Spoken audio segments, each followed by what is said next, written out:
In my experience, running initial research is the greatest difference between running a successful or a less successful A/B testing program in an online business. So here, I will talk about how to come up with a well-funded, more promising A/B testing idea that reacts to your audience's needs. As I mentioned, running research before your experiments is 90% of the work, but it's also 90% of the success. If you do your homework well, you can double or triple your chances to pull off a winning A/B test. But if you overlook it, you will just be testing random ideas and you will lose time and money. Remember that I said that A/B testing is not conversion rate optimization, it's research. Well, the truth is that it's only a research method, which is part of a bigger research framework. To run proper, well-funded A/B tests, you should take advantage of other research methods too. Let me show you the research framework I use. And let me preface with two comments. First, this is not the only research framework out there. Just like with every other framework, there are different models of the online research process too. The other comment is that although I've never seen this model written down in this format, I have to admit that I wasn't the one who came up with it. In the last few years, I've had many conversations with senior data scientists at many online businesses. I put this model together based on the insights I've collected from them. But I also see that most online businesses follow different variations of this model. I've been using it for years. I also tweaked it and optimized it a bit, and I'm pretty sure that your online business can take advantage of it too. The research framework has 6 steps: qualitative research, quantitative research, or in other words, data analysis, brainstorming, 5-second testing, A/B testing, and releasing the winning version. Let me go through these steps one by one. The first step is qualitative research, where you collect your first inputs. It's a really important step. When you start with a research project, there are many unknown unknowns. And because of that, starting with data analysis and opening up Google Analytics as a first step is not necessarily the best move. When looking at those endless reports and analyses, it's really easy to get lost and miss the point. It's much better to collect ideas and hunches first. And the easiest way to do this is by talking to your users. I mean, literally talking and listening to them. The most well-known qualitative research methods are user interviews, usability tests, and surveys. If you have a website, an online product, or just in general anything that a user or visitor can interact with, I recommend starting with usability tests. In this video, I won't talk about how exactly you should run your first usability test, because it's a bit out of the scope of the course, but if you want to learn more about it, I've written an article about it and I linked it below the video. Anyway, the word qualitative refers to the fact that here you will work with a smaller sample size, but you will aim for a deep understanding. In usability tests, these real interactions and conversations with real users and customers usually reveal many hidden user stories that you would never think of otherwise. You can understand the whys and the hidden motivations of your audience, and that's priceless. When I start a research project, I usually run around 5 usability tests first, and the output of these sessions is a list of hunches and suspicions, usually with 10 to 30 elements on it, prioritized by importance. I keep mentioning that these are only hunches and suspicions. Why?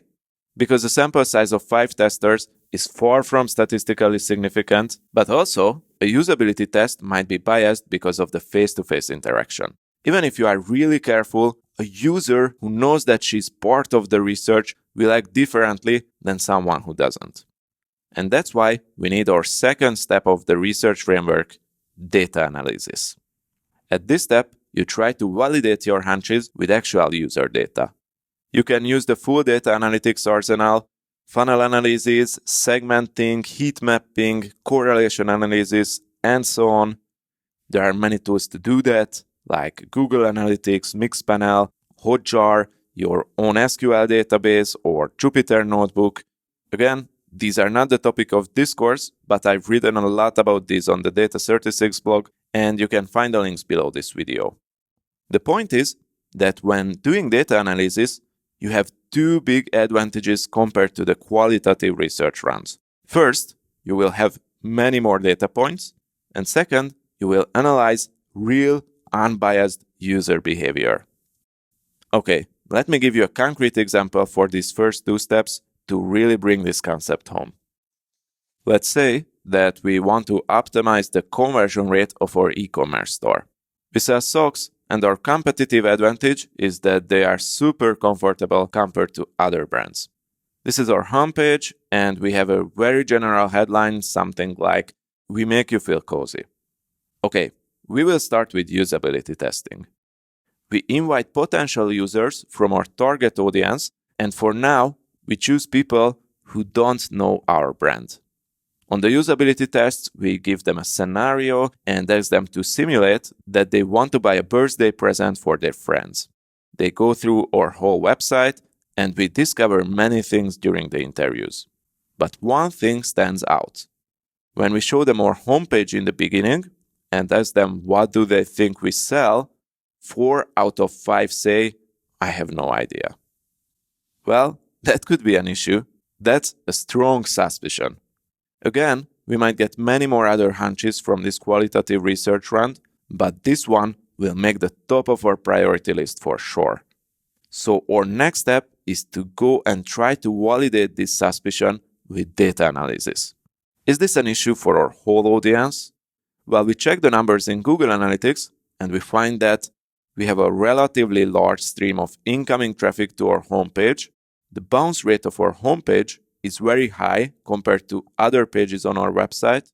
The bounce rate is high compared to market benchmarks as well.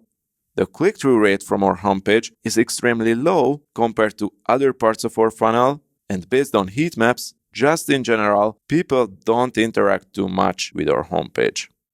These are all good signs that our suspicion from the usability test run is true for our whole audience. They don't get our value proposition on our homepage, and they don't know what we sell.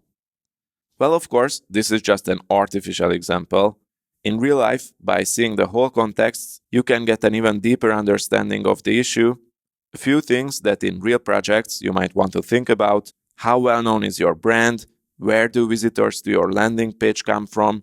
What's the company's long-term goal? Things like this. But let's say that in this example, this unclear headline is a real issue.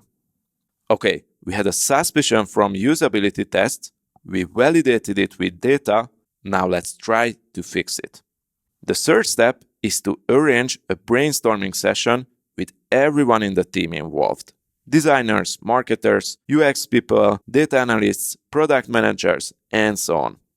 A great brainstorming session will result in 5 or 6 alternative solutions.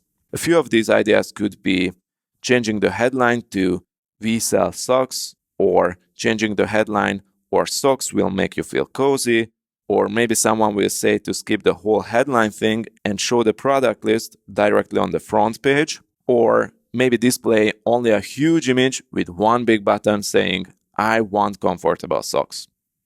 There might be many ideas. Some of these will be nonsensical or against your long-term brand strategy, but no worries, you can simply filter out bad ideas using common sense, but even if you do so, most probably you will end up with 5 to 6 promising alternative variations. And for most online businesses, that's too many. It takes too much time to implement those, create the design and the code for them. Also, it's possible that you won't have a big enough audience to run 5 or 6 alternative versions in your experiment. Well, actually, you can use one of the sample size calculators that I showed you in the statistics module to figure this out.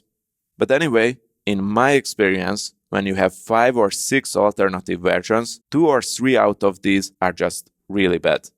You won't know it because they will be bad only through your user's eyes, but before you go and set up your actual A/B test, you can filter out these really bad alternative variations. How? With the fourth step, which is qualitative research again. You can run another round of usability tests, of course, but there is a better and even faster qualitative testing method to quickly prove or disprove your new ideas. It's called 5-second testing. What is 5-second testing? Let me demonstrate it quickly. I will show you a web design. You will see it for 5 seconds, and then I will ask a question about it. Ready? Okay, here it is.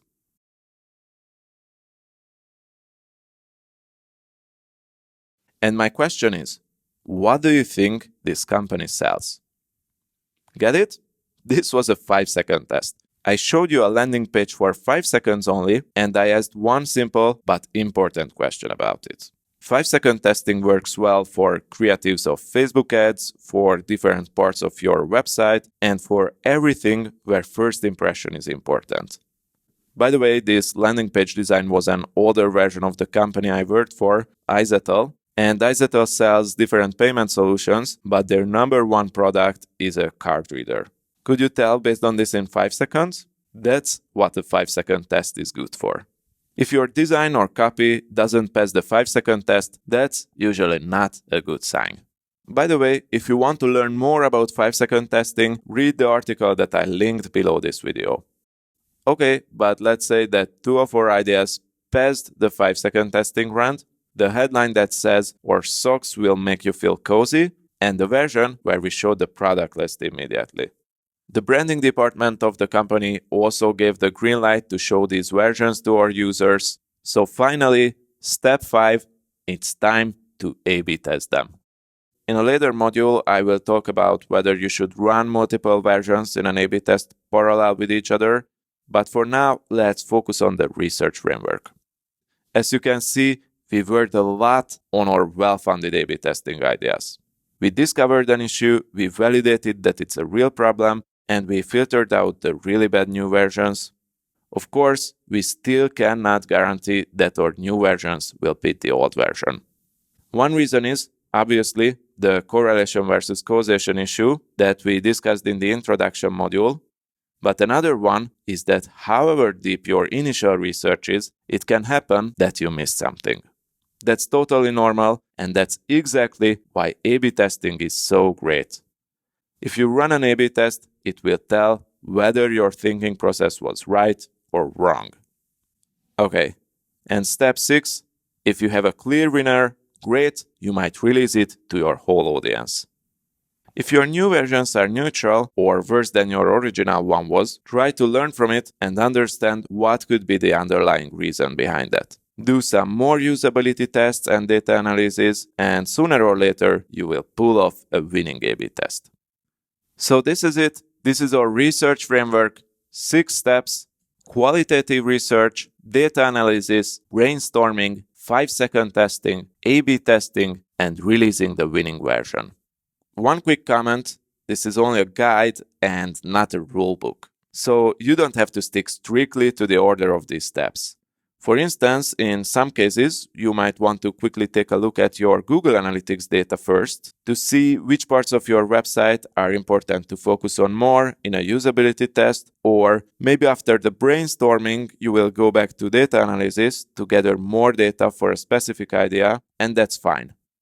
Use this as a guide and feel free to tweak it to your own business and research needs. Okay.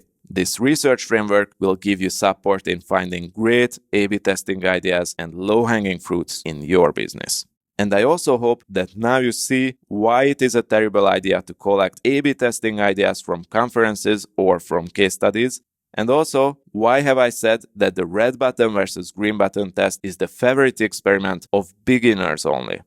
The context of your A/B test is one of the most important things. You want to react to your own audience's needs. And that's what using this research framework will help you with.